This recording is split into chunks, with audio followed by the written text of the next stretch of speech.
years. And I was like, my mother and father took me by the hand to these museums. Now I'm up in the museum. So I was very thankful to God for that. But that's a big part of how I interpret how to educate people. And you have such little time and such little space, right? How much time do you really spend in a museum? You spend about 10 seconds until you hit that one thing that you really want to learn more about. You just keep going, and sometimes you absorb the totality of an exhibit. Those exhibits take 2, 3, 5, 6, 10 years to put up, and they have to communicate so much. You know what I'm saying?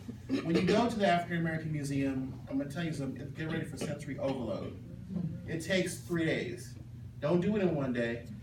Don't try it, because it really have gone to the nth degree to be inclusive.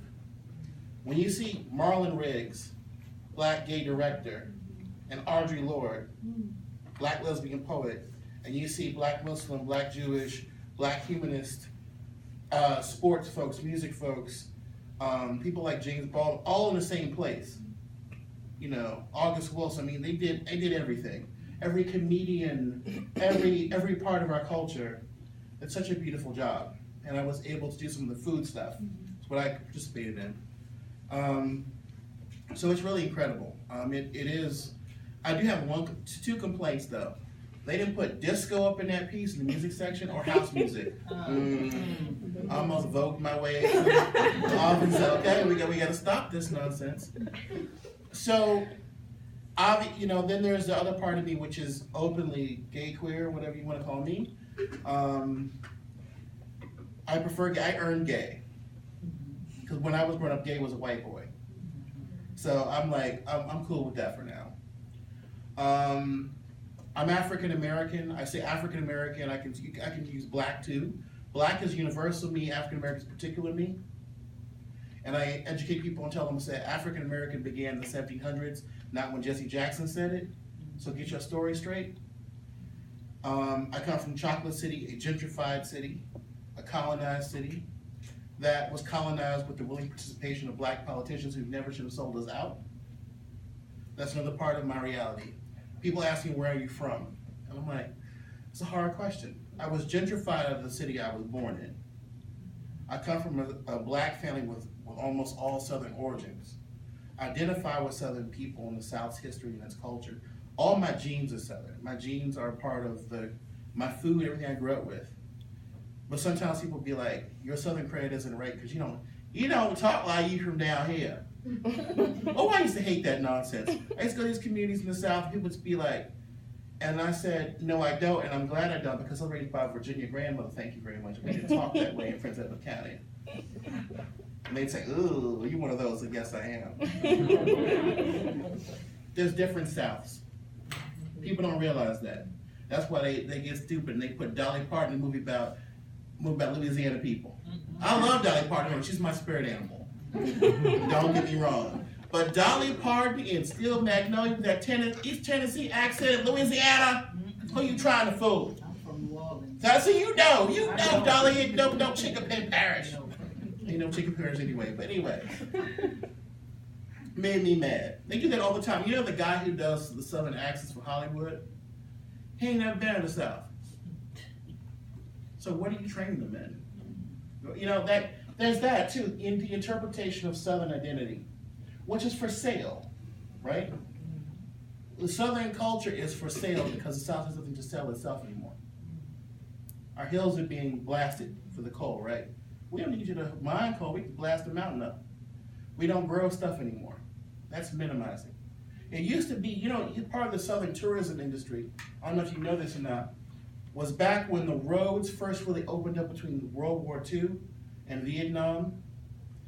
And even before that, even during the Depression, that's why those WPA guides were made, because they wanted to encourage people to spend money in our country and go on the road. So one of the biggest tourism things was to be able to go through the South and see those fields of tobacco and cotton and rice. That was a big deal. I have so many postcards in my house from different parts of the South where they have a little cotton bowl on it. That's the thing. I go to antique stores and find those things. And they're really cool too because the seeds in the cotton bowls are different varieties of cotton they don't grow anymore. Ding, ding, ding, I figured that out. And the other part of me is agricultural me, right? Because when I started doing this living history museum / black awareness / Southern heritage thing, whatever, and then genealogy on top of it, and with the food, like the reason why that blog is primary is because nobody thought of it. I have a hard time explaining to people, they're like, so no one did this in the same way before you. They find it very hard to believe that. I said, no one cared. No one cared. 500 years of